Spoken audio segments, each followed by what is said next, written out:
안녕하세요, 임태형입니다. 오늘은 특목 자사고 자기소개서 작성에 관련되어서 좀 알아보겠습니다. 특목고 자사고 합격 준비 시리즈 영상물 제가 그전에도 몇 편을 만들었는데요. 학생부 관리라든지 아니면 자소서의 이해 같은 부분을 앞 영상에서 미리 좀 확인해 볼 수가 있고요. 오늘은 이제 본격적으로 자소서 작성에 들어가시는 분들 위해서 작성 시작할 때 유의하셔야 될 부분, 그리고 여러분들이 여러 항목을 작성하셔야 되는데 그 중에서도 가장 작성을 어려워하시는 지원 동기 작성 관련해서 몇 말씀 드리겠습니다. 이과 계열 학생들이 많이 진학하는 과학고나 영재학교 자소서가 좀 유사한 면이 있다면 지금 자사고, 외고, 국제고 이 세 개 학교군도 학교마다 조금씩 차이가 있긴 하지만 기본적으로 자소서 항목이라든지 또 면접 같은 것들이 유사한 부분이 많기 때문에 한꺼번에 이렇게 묶어서 진행을 해보도록 하겠습니다. 먼저 작성 시 유의사항 세 가지만 제가 짚어드릴 건데요. 첫 번째로 드릴 말씀은 자소서 준비가 곧 면접 준비다. 이게 사실 여러 가지 의미를 좀 포함하고 있는데 특히 자소서 쓰기 굉장히 어려워하시고 귀찮아하시는 분들 요거 꼭 유념하셔야 돼요. 자소서 작성 과정이 잘못되면 자소서 준비, 면접 준비를 따로 해야 되고요. 또 제가 앞선 영상에서도 미리 말씀을 드린 적이 있는데 자소서 쓰기 전에 가장 먼저 해야 될 일 중에 하나가 면접 질문 확인해 보는 거였거든요. 그 면접 질문들 보시면 주로 자신의 추가적인 경험이나 생각들을 묻는 그런 질문들이 많습니다. 그런 거 자소서 쓸 때도 똑같이 필요한 거거든요. 그래서 자소서 쓰실 때 그런 목록들 잘 정리해 두시면, 또 그런 생각들 많이 해 두시면 설사 그 소재가 자소서에 직접 쓰이진 않더라도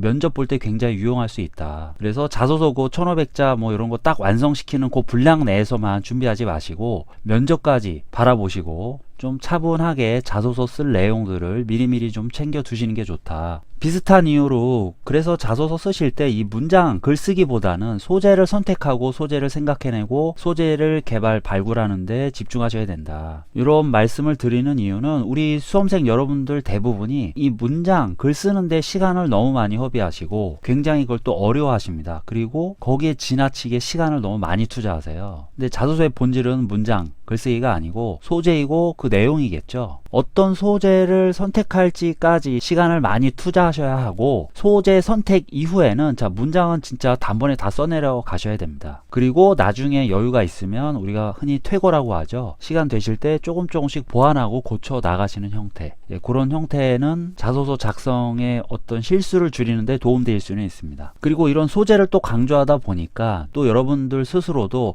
어떤 스펙이 중요하다고 생각하시다 보니까 소재가 주인공이 되는 경우가 굉장히 많습니다. 내가 주인공이 돼야 되는데 소재가 주인공이 되어버리면 그걸 보시는 선생님들은 여러분이 아니라 소재를 뽑고 싶겠죠.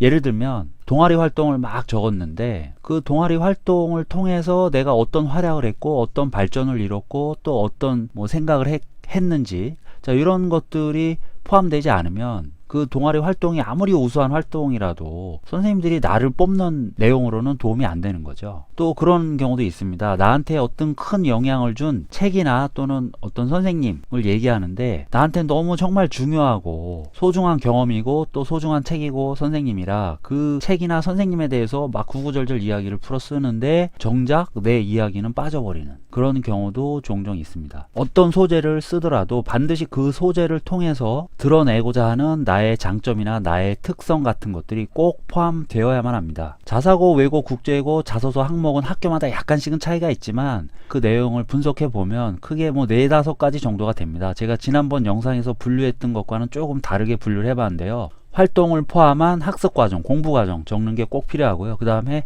그 학교 지원 동기, 그 다음에 향후 계획이라고 해서 고등학교 입학 후 활동 계획 또는 졸업 후 진로 계획 이런 거 쓰셔야 되고요. 그 다음에 인성 영역이라든지 아니면 학교에 따라서는 기타 독서 같은 것들 적도록 함께 요구하고 있습니다. 이 중에서 가장 중요한 건 사실은 이 학습 과정인데요. 제가 오늘 잠깐 말씀드릴 부분은 지원 동기 관련해서입니다. 왜냐하면 처음에 자소서 시작하실 때 이것부터 막혀가지고 진도가 안 나가시는 경우가 굉장히 많고, 그리고 여러분들 자소서 작성하신 거 보면 이 부분에서 문제가 있는 경우가 가장 많습니다. 아주 그렇게 평가 비중이 높 어렵다고 보긴 어렵고 또 써야 할 분량이 많지도 않은데 개념을 잘 못 잡는 경우가 많으신 것 같아요. 그래서 오늘은 이 지원 동기 작성 뭐 팁이라면 팁일 수 있고요. 앞선 선배들 어떤 식으로 주로 많이 적었는지 한번 간단하게 보여드리도록 하겠습니다. 이 항목이 쓰기 어려운 이유는 실질적으로 여러분들의 지원 동기라는 것이 그렇게 뭐 특별한 경우가 없고 또 부모님의 권유나 아니면 그 해당 학교가 뭐 입시 실적이 좋다든지 그런 현실적인 일반적인 이유들이 대부분이기 때문이실 거예요. 그런데 그렇게만 적기에는 좀 뭔가 찜찜하시죠. 그래서 제가 여러분들 선배들은 그 합격자분들은 어떤 지원 동기를 많이 적었는지 제가 수백 건의 자소를 좀 분석을 해봤습니다. 그랬더니 지원 동기가 크게 두 가지 유형으로 좀 나눠졌어요. 첫 번째가 여기 말씀드린 것처럼 관심 분야 연계형이라고 해서 자신의 장래 희망이라든지 또는 자기가 좋아하는 교과 영역이라든지 본인이 관심 갖고 있는 영역하고 그 학교 교육과정이라든지 또는 학교의 특성을 연결시켜서 내가 이 학교에 지원하게 됐다 이렇게 지원 동기를 적는 방식입니다. 예를 들면 이런 거죠. 내 꿈은 땡땡인데 그것이 되기 위해서는 뭐가 필요하고 해당 학교에서 경험할 수 있는 어떤 활동들이 그 능력을 기르는데 유용하다고 생각했다. 그래서 지원했다. 뭐 이런 식이죠.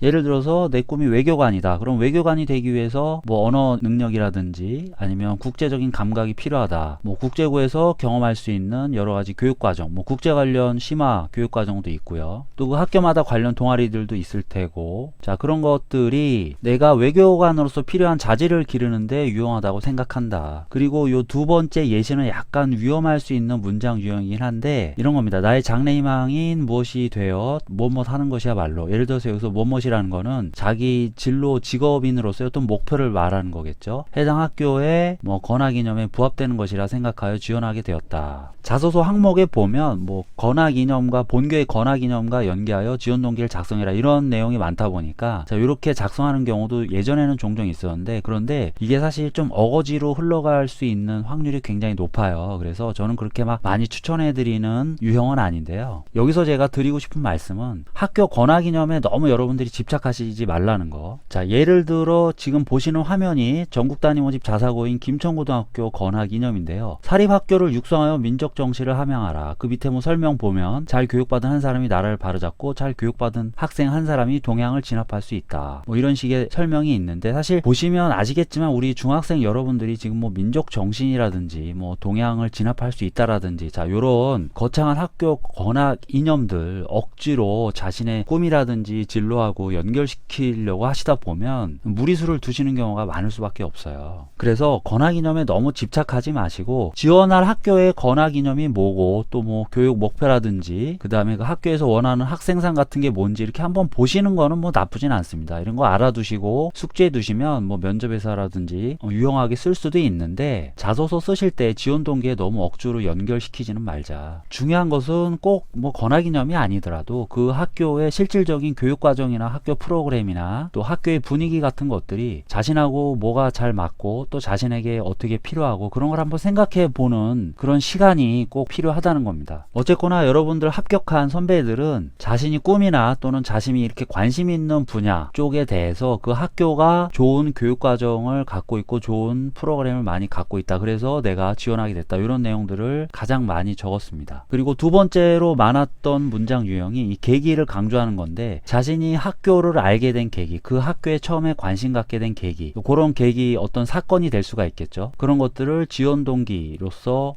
어떻게 보면 뭐 사소한 것일 수도 있지만 진솔하게 진짜 난 이런 것 때문에 지원했다 그렇게 적는 유형입니다. 예를 들어서 진학 고민을 할 때쯤 신문기사를 보다가 이 학교가 땡땡 배우기를 좋아하는 저에게 잘 맞을 거란 생각이 들었습니다. 뭐 외고 지원자라면 여기 어학이 언어가 들어갈 수도 있고요. 또 자사고 지원자라면 그 학교만의 특색 교육과정 같은 게 여기 안에 땡땡 안에 들어갈 수가 있겠죠. 이거하고 비슷하게 그런 학생들도 있었어요. 그 학교 출신의 어떤 그 유명한 명사가 쓴 책이나 강연을 듣고 이 학교를 알게 됐고 그래서 학교에 지원하게 됐다. 뭐 그런 학생들도 있었습니다. 또는 뭐 입학 설명회나 학교를 방문했던 경험이 내가 이 학교를 지원하는데 영향을 미쳤다. 이렇게 적는 학생들도 있었습니다. 뭐 특별한 경험 아니지만 우연히 그 학교에 뭐 놀러 갔다가 아니면 입학 설명회 갔다가 선배들 진짜 교복도 멋지고 선배들이 어른들한테 인사도 잘하고 선배들이 입학 설명회에서 학교 소개하는데 너무 멋지게 보이고 그래서 지원을 결심하게 됐다. 어떻게 보면 이런 소소한 지원 동기가 진정성을 얻기에는 더 유리할 수도 있습니다. 지원 동기 많이 쓰실 필요도 없고 있고요. 특별한 지원 동기가 없어서 고민하시는 분들, 자, 지금부터라도 학교에 대해서 좀 알아보시고 그 학교하고 나하고 뭐가 잘 맞을까 이런 것들 생각해 보시면 자소서에 쓸 지원 동기 내용은 그렇게 막 억지로 거창하게 꾸며내지 않으시더라도 자, 얼마든지 작성할 수가 있습니다. 여기 추가 문장 사례들 한번 읽어 보시고요. 마지막으로 제가 지금 이 지원 동기 유형 두 가지 보여드리면서 자, 첫 번째는 제가 그냥 뭐 평어체 그냥 일반적인 반말로 이렇게 문장을 표현했고, 두 번째는 존댓말도 이렇게 섞어서 했는데요. 경어체라고 하죠. 보통은 자소에 경어체를 많이 쓰는데 평어체를 쓰는 것도 그렇게 뭐 문제가 있지는 않습니다. 자신한테 자연스러운 말투로 작성하시면 되고요. 그냥 헷갈리시는 분들은 무난하게 경어체로 쓰시길 권장을 해드립니다. 글자 수 아끼려고 뭐 평어체를 선택하시는 경우도 있는데 경어체를 평어체로 바꾼다고 해서 뭐 글자 수에서 그렇게 많이 이득을 보진 않거든요. 본인이 편한 말투로 쓰거나 아니면 그냥 경어체로 가시면 좋겠다. 자, 오늘 내용은 여기까지고요.